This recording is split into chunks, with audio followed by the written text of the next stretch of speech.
Arabs are the most maligned group in the history of Hollywood. They're portrayed basically as subhumans. Untermenschen, a term used by Nazis to vilify gypsies and Jews.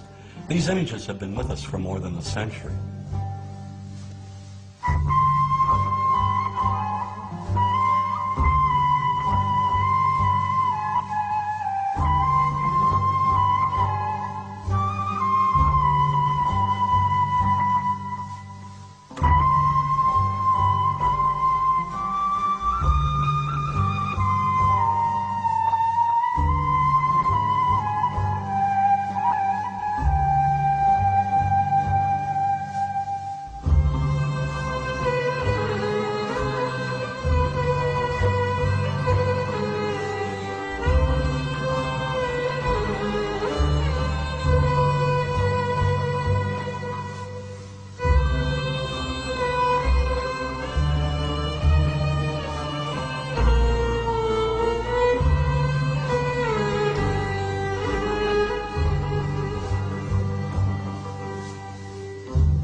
For 30 years, I've looked at how we, particularly when I say we, image makers, have projected Arabs on silver screens. In my latest book, Real Bad Arabs, How Hollywood Vilifies a People, I looked at more than 1,000 films. Films ranging from the earliest, most obscure days of Hollywood to today's biggest blockbuster.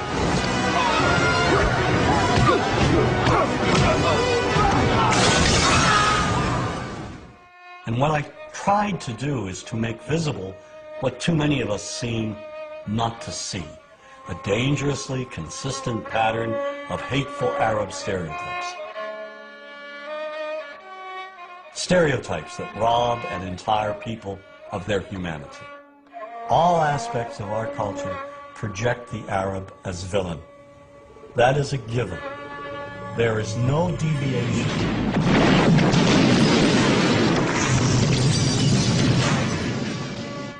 We have taken a few structured images and repeated them over and over again. You are hostages of the Holy Freedom Party. Whether one lives in Paducah, Kentucky, or Wood River, Illinois, we know basically the same thing. Listen to the sound, Jesus, of our God. We know the mythology. The mythology, namely Hollywood's images of Arabs. We inherited the Arab image primarily from Europeans. In the early days, maybe 150 years, 200 years ago, the British and the French who traveled to the Middle East, and those who didn't travel to the Middle East, conjured up these images of the Arab as the Oriental other. The travel writers, the artists who fabricated these images and who were very successful, as a matter of fact. And these images were transmitted and inherited by us. We took them, we embellished them, and here they are. When you cross the mountains of the moon into our country, Mr. Tyrone, you will be stepping back 2,000 years. We have this fictional setting called Arabland, a mythical theme park.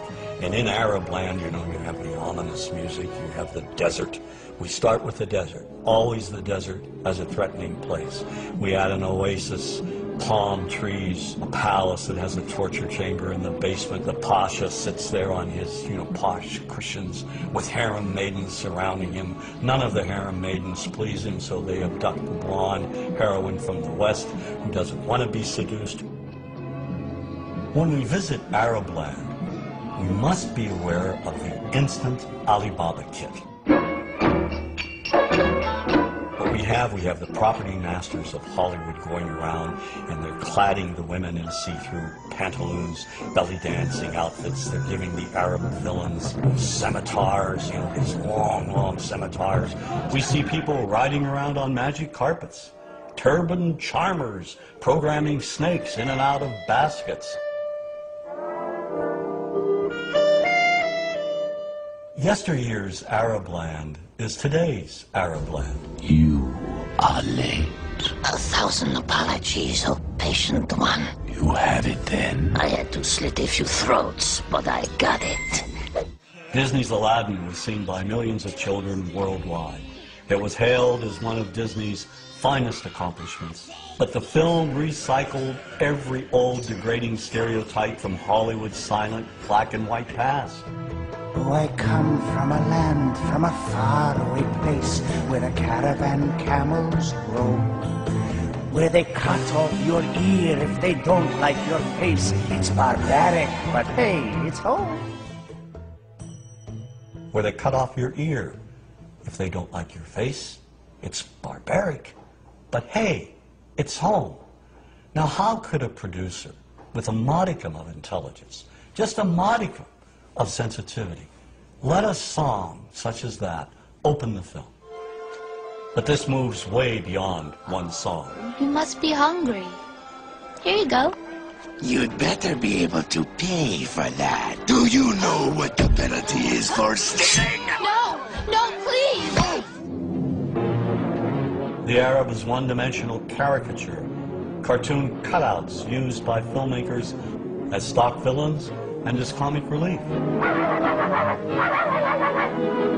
And so over and over we see Arabs in movies portrayed as buffoons, their only purpose being to deliver cheap laughs. You see this in the Joey Heatherton film, The Happy Hooker Goes to Washington. Every night I was forced to perform unspeakable acts with circumcised dogs. Well, dogs are better than sheep. They're cleaner, I know, I've tried both. And over again they're portrayed as inept. So, in a movie like True Lies, not only are the Arabs dangerous, they're also incompetent. We are all prepared to die. One turn of that key, 2 million of your people will die instantly. What key? That key! Who's taking the key? One actor who excels in his portrayal of Arabs as buffoons is Jamie Farr in Cannonball Run 2. I have a weakness for blondes and women without mustaches. All the stereotypes are here. Too rich and stupid to know the value of money. Give me 12 sweets. Better yet, the entire 4. And of course he's oversexed, lecherous, uncontrollably obsessed with the American woman. Here, my desert blossom. Give the change. Have you ever considered joining a harem? And so another pattern is the lecherous Arab. In Jewel of the Nile, Sheikh Omar tricks Kathleen Turner. How? He convinces her to come with him to Arab land. Then he imprisons her. You stay here and you write what I tell you to write. We see the same sort of ominous seduction and protocol. The entire plot revolves around an Arab emir's infatuation with the blonde, blue-eyed Goldie Hawn. In the Bond film, Never Say Never Again, Kim Basinger is abused by the most sleazy-looking Arabs imaginable. She's tied to a pole, stripped to her underwear, and auctioned off to primitive-looking Bedouins. And in Sahara, Brooke Shields is also kidnapped and presented to the lecherous Arab sheikh for his own perverted pleasure. Get away from me, you dirty thief! More than 300 movies, nearly 25% of all Hollywood movies that in one way or another demean Arabs contain gratuitous slurs, or they portray Arabs as being the butt of a cheap joke. We were going to the Mecca, see, and the plane is full of Arabs with these animals. Goats, sheep, chickens. I mean, they don't go anywhere without their goddamn animals. We had to put plastic in the cabins. You know, they urinate, they defecate. You have films by Neil Simon, like Chapter 2. The beginning of the film, the protagonist arrives back from London, and his brother says, "How was London?" And he says, "Full of Arabs." How was London? Full of Arabs. Well, imagine if he had said, "Full of blacks, full of Jews, full of Hispanics." I mean, that's ridiculous. Why do we do these things? We gotta bite. One of the most offensive films with the gratuitous images, Father of the Bride 2. It features Steve Martin selling his house to a Mr. Habib. Justin, we like house very much. When you can move out. Excuse me? The Habibs would like to buy the house, George. It's exactly what they've been looking for. It's when you can move. We need house a week from Wednesday. And my wife wants flour dishes in kitchen. You sell, we pay top